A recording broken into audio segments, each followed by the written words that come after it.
May plano ang gobyerno para gawing mas ligtas sa mga kalsada para sa mga siklista.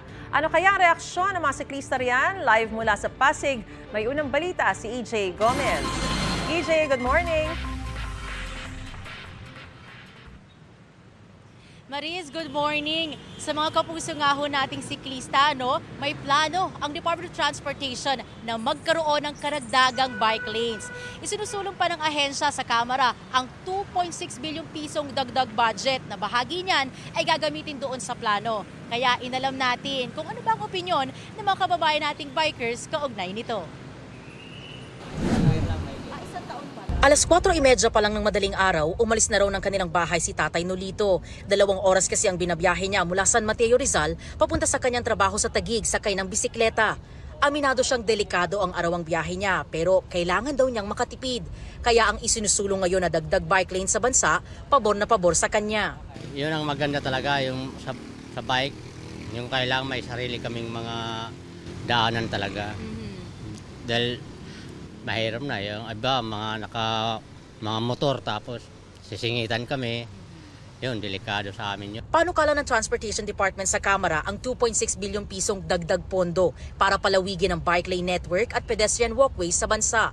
Una itong tinutulan ng Department of Budget and Management at 60 million pesos lang ang inilaan ng ahensya para sa naturang programa sa ilalim ng 2025 NEP o National Expenditure Program.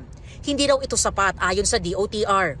Sa ilalim ng panukala ng DOTR, plano nitong magpagawa ng karagdagang 260 kilometers na haba ng bike lane sa 2025 at i-extend ito hanggang 2,400 kilometers pagsapit ng 2028. Hiling ng ilang siklista, sana maipatupad agad ang planong dagdag bike lanes at maging mahigpit ang mga otoridad. Ang struggle po yung nanggugulat sa daan yung mga four-wheel. Siyempre, nakakatakot, nakakagulat. Mamaya yung pagbusina nila, magpanik kami bigla .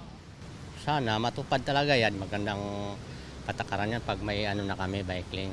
Masasabi ba na iwas aksidente na? Iwas aksidente, iwas traffic, hindi kami maabala.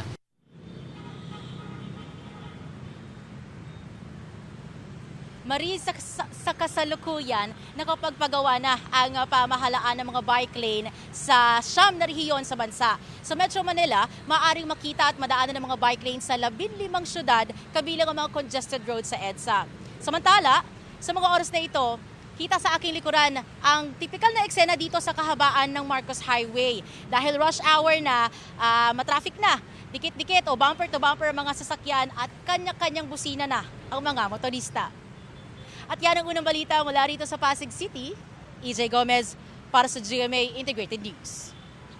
Mga kapuso, para una ka sa mga balita, mag-subscribe sa GMA Integrated News sa YouTube. Sa mga kapuso abroad, subaybayan niyo po kami sa GMA Pinoy TV at sa www.gmanews.tv.